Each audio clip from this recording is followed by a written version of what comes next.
4. Para malaikat. Dan sesungguhnya kami menciptakan kamu, kemudian kamu kami bentuk, lalu kami berfirman kepada para malaikat, bersujudlah kepada Adam, manusia. Al-Quran Surat 7 ayat 11. 24. Apa malaikat itu? Malaikat adalah makhluk rohani, bukan makhluk bendawi, yang diperintahkan dan diberi undang-undang oleh Tuhan untuk berbuat di dunia ini. Mereka tak mempunyai kehendak sendiri, tidak seperti manusia, dan malaikat itu menjadi perantara antara dunia dengan Tuhan. 25. Seperti apakah bentuk malaikat itu? Karena malaikat itu bukan makhluk berwujud fisik, mereka tidak bisa dilihat oleh mata manusia, jadi pertanyaan ini seharusnya tidak ada. Walaupun begitu, para nabi maupun orang-orang tulus dapat melihat malaikat dalam kesempatan tertentu, namun itu pun dilihat oleh mata rohani mereka dalam bentuk mimpi atau kasyaf. 26. Apa fungsi yang dilakukan malaikat?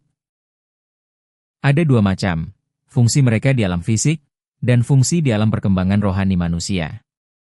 Di alam fisik, bekerjanya alam diatur oleh hukum, seperti ilmu pengetahuan telah banyak menemukan hukum alam ini. Islam mengajarkan bahwa hukum-hukum tersebut ditentukan oleh Tuhan, dan para malaikat, fungsionaris Tuhan yang taat, diberikan kepada mereka untuk dilakukan. Di alam kerohanian, malaikat mengkomunikasikan wahyu ilahi kepada para nabi dan orang-orang tulus, menghibur dan memberi kekuatan kepada hati orang-orang yang benar-benar beriman, menginspirasikan pikiran mulia di setiap hati orang. Mereka melakukan ini, sudah tentu. Perbuatan itu adalah perasaan rohaniah manusia, bukan dalam perasaan fisik seperti yang dirasakan oleh telinga dan mata. 27. Mengapa malaikat diperlukan untuk membawa risalah ilahi kepada manusia? Sebagaimana cahaya diperlukan sebagai perantara bagi mata kita untuk melihat segala sesuatu, dan udara dibutuhkan untuk membawa suara ke telinga kita, begitu pula suatu perantara diperlukan untuk mengaktifkan perasaan rohani kita. Para malaikat itu sebagai perantara.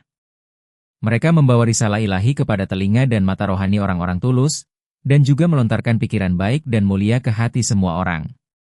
Namun hanya orang-orang tulus saja, karena perkembangan rohani mereka yang sudah tinggi, mereka bisa menerima pekerjaan para malaikat. 28.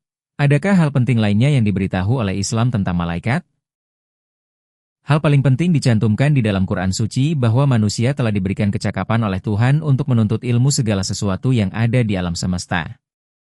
Quran lebih lanjut memberitahukan kepada kita bahwa para malaikat tersebut, yang meletakkan hukum-hukum ilahi di alam, tunduk kepada manusia, karena keluhuran ilmunya. Dengan kata lain, manusia dapat menggunakan ilmu pengetahuan tentang hukum alam untuk menguasai dunia. Jadi Quran Suci sudah mencantumkannya berabad-abad yang lalu bahwa manusia dapat mengembangkan kemajuan ilmu pengetahuan dan teknologi. Sebab para malaikat, yang menjadi perantara itu secara otomatis meletakkan hukum-hukum ilahi untuk dilakukan dalam mengelola alam. Semua tunduk kepada manusia.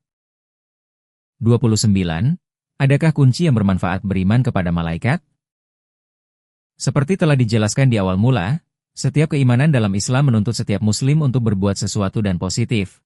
Dan beriman kepada para malaikat maknanya bahwa kita harus mengikuti dorongan kebaikan kita dan menolak dorongan yang cenderung ke arah kejahatan. Quran Suci juga mengatakan bahwa ada setan yang merendahkan derajat, mementingkan diri sendiri di dalam pikiran orang. Karena itu, meskipun itu ada, Quran Suci tidak menghendaki seorang muslim untuk mengimani setan, tetapi harus mengingkarinya. Ini menunjukkan bahwa di dalam Islam beriman itu tidak hanya percaya di mulut dan hati saja tetapi harus berbuat sesuai dengan iman itu.